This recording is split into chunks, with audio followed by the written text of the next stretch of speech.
नमस्कार मित्रांनो, आपल्या सगळ्यांचा आवडता सनई चौघडे मालिकेमध्ये आता एक अतिशय महत्त्वाचा आणि भावनिक भाग आपल्याला पाहायला मिळणार आहे। येणाऱ्या भागांमध्ये अनेक नात्यांमध्ये तणाव, प्रेम, संशय आणि भावनिक क्षण पाहायला मिळणार आहे आणि हे सगळं कशा प्रकारे होणार आहे ते आपल्याला या भागामध्ये बघायला मिळणार आहे। पण त्याआधी जर तुम्ही आमच्या चॅनलला सबस्क्राइब केलं नसेल तर सबस्क्राइब करा आणि व्हिडिओ आवडल्यास लाईक द्यायला विसरू नका। हा भाग प्रेक्षकांसाठी खूपच खास ठरणार आहे।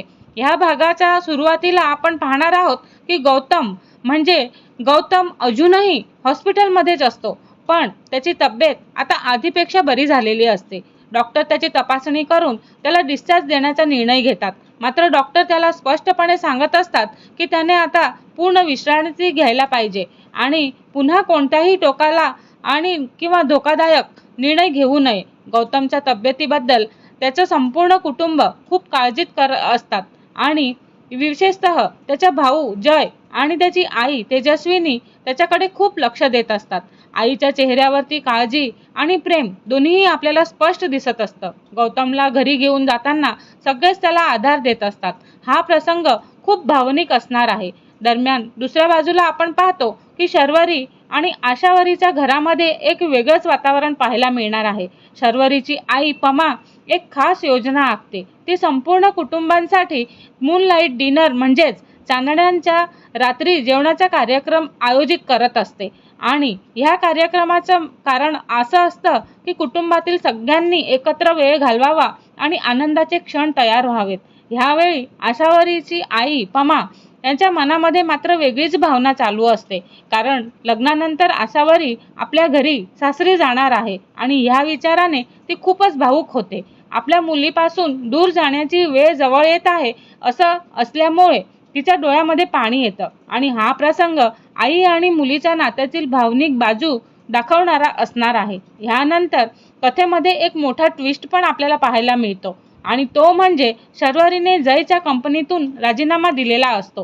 ही गोष्ट समजताच तिचा भाऊ आकाश जयशी याबद्दल बोलायला जातो। जय अजूनही त्या राजीनाम्यावरती सही केलेली नसते, त्यामुळे पुढे काय होणार आहे याबद्दल आपल्याला उत्सुकता वाढते आणि जयच्या मनामध्ये एक संशय असतो आणि तो म्हणजे असा की शर्वरीच्या राजीनाम्यावरती त्याचा एक ॲड्रेस लिहिलेला आहे आणि त्याच्यावरती शर्वरी परब आणि तिचा फोन नंबर पण लिहिलेला आहे आणि परब हे नाव ऐकताच जयच्या डोक्यामध्ये एक शंका उमटते आणि ह्या शंकेचं आपल्याला पुढे निराकरण होताना दिसणार आहे। शर्वरीच्या मनामध्ये जयबद्दल खूपच राग आणि नाराजी साचलेली असते। तिला आता त्याच्यासोबत काम करण्याची अजिबात इच्छा नसते। तिच्या ह्या निर्णयापुढे जय आणि शर्वरी यांच्यातील नातं आणखीनच गुंतागुंतीचं होणार आहे। इकडे आपण पाहतो की गौतम आणि आशावरीच्या प्रेम कथेचा एक गुपित भागही समोर येणार आहे। गौतम अजूनही आशावरीच्या प्रेमात पूर्णपणे गुंतलेला असतो। तो शर्वरीची लहान बहीण मयुरी हिला फोन करतो आणि तिच्या मार्फत आशावरीची संपर्क करण्याचा प्रयत्नही करतो। तो तिला आपला नंबर आशावरीपर्यंत पोहोचवण्यास सांगतो। हा प्रसंग पाहून प्रेक्षकांच्या मनामध्ये एक मोठा प्रश्न निर्माण होणार आहे। आशावरी आणि गौतम पुन्हा एकत्र येणार का?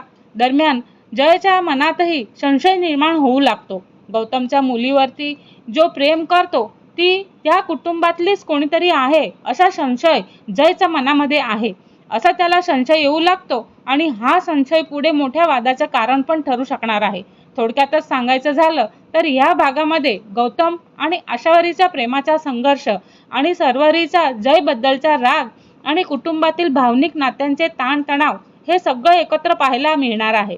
ह्या सगळ्या घटनांपुढे येणारा भाग खूपच रंजक, भावनिक आणि तणावपूर्ण असणार आहे। अनेक नात्यांची खरी परीक्षा आता सुरू होणार आहे आणि पुढे काय घडणार आहे याची उत्सुकता प्रेक्षकांच्या मनामध्ये नक्कीच वाढणार आहे। पुढच्या भागांमध्ये काय घडणार? जय शर्वरीचा राजीनामा स्वीकारणार का आणि गौतम आशावरी पुन्हा एकत्र येणार का? हे सगळं जाणून घेण्यासाठी पुढचा भाग नक्की पहा आणि आमच्या चॅनलला लाईक, शेअर आणि सबस्क्राईब करायला विसरू नका। धन्यवाद।